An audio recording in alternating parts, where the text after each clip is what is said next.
Using the Seam Phantom is fast and easy. The results are unbelievable.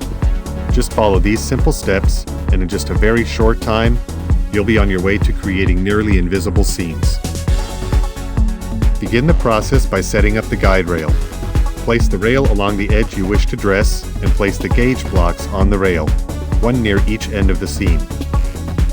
Align the front edge of the gauge blocks with the edge of your seam. This can be either the edge of the stone or a tape line. The important thing here is that you align your stone or tape line with the front edge of the gauge blocks. The gauge blocks should not hang over and hook your slab.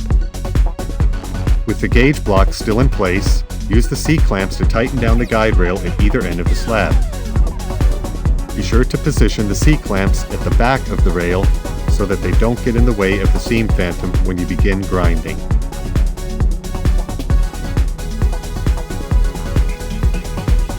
Once the guide rail is securely fastened to the slab, verify that the gauge blocks are still correctly aligned. If everything looks good, remove the gauge blocks and set them aside. Set up the Seam Phantom with the 2-inch cup wheel to perform the back grind.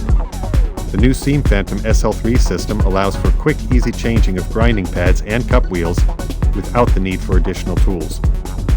If you're using the electric version, set the speed on the Makita to the highest setting, 5, for the cup wheel.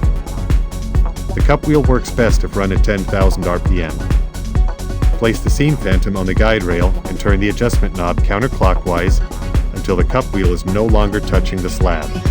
Start the water and the grinder and begin moving the Seam Phantom back and forth along the guide rail.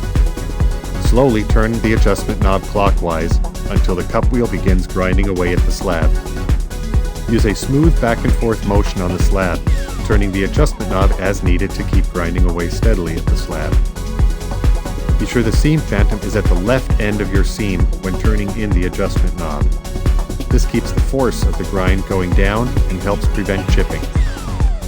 Since the back grind is designed to leave a small gap on the finished seam, be sure to stop the cup wheel about a ½ inch short of what will be your front edge. How deep you grind into the slab is determined by where your seam will be. The goal is to have a small indentation and a rough surface on the background area for your epoxy to produce a strong bond when you glue your seams. When you are done back grinding, the edge of your slab should look something like this. To begin dressing the seam, replace the 2-inch cup wheel with the 60 or 150 grit turbo pad.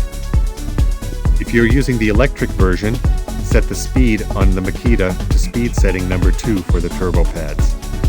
They are not to be used at higher speeds than 4,000 RPM. Again, back off the adjustment screw until the turbo pad does not touch the seam when the Seam Phantom is on the guide rail. Begin dressing the seam while slowly turning the adjustment screw in to create a smooth, sharp seam. Continue this process with increasingly finer grit pads until all cutting chips are gone and only a sharp, clean edge remains. The Seam Phantom comes with 3 pads, 60, 150, and 300 grit. The grits you use will depend on the type or hardness of the stone, the roughness of the original cut, and how much material you need to remove. As you dress the seam, it's a good idea to stop periodically and check your progress. This will help ensure that you don't grind off too much material, that your edge is straight, and that any chips are successfully being removed. Your finished seam should look something like this. Check the final product with a straight edge or level to ensure that your seam is perfectly straight. Congratulations! You're on your way to giving your customers a better product than they ever thought possible. For further information, check out the FAQs under the support section of our website, www.seamphantom.com.